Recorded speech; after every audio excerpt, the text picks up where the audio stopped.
دا جبه دا دومره یعنی که غواړي چې یو سړی ستا په دوستۍ کې راګیر شي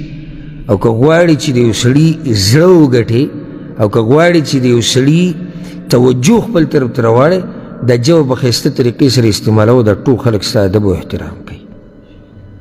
او دا ټول خلک به ستا صفت کوي ستا قدر به کوي او چې دا جبه دې په غلطې طریقې سره استعمالوله ته خو لا په دې تبه چې بهر به در سره چا طبیعت ولګي دا کومه ښځه چې در سره په یو تولۍ کې سمرې دي در سره هم طبیعت نه لګي خو د مجبورۍ د لاسه تا ته څه ویلی نه شي یعنې که د دې دې زړه راولټو که نه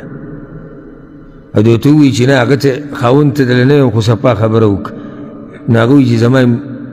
بیخ بنیاد ویستی دی دا دومره بد اخلاقه سړی دی کنزلمار سړی دی دروغجن سړی دی کنزلي کوي فحش خبرې کوي بدې ردې وایي سپک سړی دی نو چې ښځه تا راضي نه کړه او ښځه تا متاثره نه کړه ته سوی ته بهر دنیا متاثره کړي دغه شان دا بچي به تا نه تنګي بچي او کیدی شي چې ته ځوانۍ کې تا ته څه نشي ویلی او چې کله سپینګیری شوې که نه دا بچي به راته ووایي چې بابا مړه لږه جبه لږ کنټرول کې ساته او موږ لیدلي دي څه بعض چې خپل پلار او نیکه ته یې دقه شان ویل اخر مجبوره شي اخر دومره تنګ کړي چې هغه مجبوره شي لکه هغه سپینګیري به تاسو لیدلي دی چې کنځلې منځلې ډېرې کوي ټول د ده نه په کور کې تنګ دي بلکې ټول اکثر دا ارمان کوي چې اوس دی مړ شوی دنیا نه لاړې دې درجې ته سړی راوځي او پوه شي چې دا ژبه استعمالول دا زموږ په ژوند کې یو اهم کردار ادا کوي دا یا تا ته خلک رانږدې کوي او یا تا نه لرې کوي که خیال هم کړی کله سړی وي یاره هغه پلاني ته به مړه درکړه خوله یې پرتو غاښې نشتې څه ګډې وډې به ووایي نه هم دې ویلي چېرته پوره ثابت سړی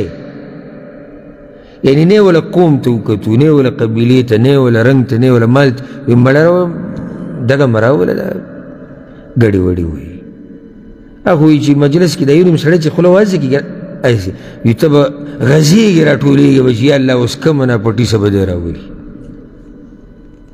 موږ خو الحمدلله د ډېرو خلکو سره ناسته پاسته راځي نو تجربه مې په دې باب کې شوې ده بعض هغوی چې ته به یې راولي نه او که چېرته د باندې راپېښ شو په مجلس کې نو بیا به یې چیړي نه او که نه که دې وچېړو ځان له دې جا ښه وکته او که خبره کوي خوله وازوي یو ته به وایي چې یا الله اوس پردې راواچوې به موږ باندې نو که څه بلا کې راوویشتو بیا به له پرتوب جوړې چې ده دا داسې وي ده دا داسې وي دا غم یعنی بهر کې سړی دومره تنګي په یو ګنټه مجلس کې په نیمه ګنټه کې چې د ښځه به د ده نه کوم ځای ته رارسېدلي ته را سوچ وکړه او چې د ده بچي به د ده نه څومره تنګي چې په یو ګنټه کې ما او تا دومره تنګ کړو په نیمه ګنټه کې ما او تا دومره تنګ کړو خبره مې دا کوله چې دا ادب الله صرف موږ ته نه دی ښوولی دی مخکینو ته هم ښوولی دی چې ژبه په طریقې سره استعمالوه او ځکه تا ته شریعت قانون بیان کړی دی رسول صلی الله علیه وسلم وی په صحیح بخاری صحیح مسلم کې دا حدیث ته قانون دی دا قانون من کان یؤمن بالله والیوم الاخر څوک چې الله او په آخرت باندې ایمان ساتي فلیقل خیرا او لیصمت نو دی دې د خیر خبره کوي یا دې غلی کیني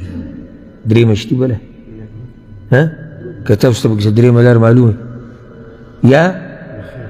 د خیر خبره یا غلی شي د خیر خبره یا د دین خبره او یا چې دنیوي فایده پکې دا هم د خیر خبره ده بله به څه کې چوپ کېناست دا خو په ډېرو باندې بیا کار وران کړو ځکه چې یا د خیر خبره او یا غلي کېناسته نو ته خو چې خوا شاته وګورې نو اکثر هغه دي چې نه خیر خبره کوي او نه دله غلی کېني دا شریعت موږ ته دومره ښایسته قانون بیان کړی دی که نه که چېرته په دې باندې ما ورته روان شو زما او ستا په نصیب به کامیابي د دنیا هم شي او کامیابي د آخرت هم شي او د ډېرو مسلو نه به ته په امن او امان کې شي په دنیا کې او په آخرت کې او انشاءالله هغې له زه راځم ژبه ساتل او د جیبې خیال ساتل د حرامونه او د ناروا خبرونه دلیل دی چې د دې سړي دینداري مضبوطه ده او په دې ته دلیل ښیي. امام احمد یو حدیث راوړی، نور محدثین هم راوړی دی. رسول صلی الله علیه وسلم وی لا یستقیم ایمان عبد حتی یستقیم قلبه. د هغه وخت پورې د سړي ایمان نشي برابرېدی چې څو پورې زړه نه وي برابر شوی، کې زړه بنیاد دی. خو بیا دې ته ګوره ولا یستقیم قلبه حتی یستقیم لسانه،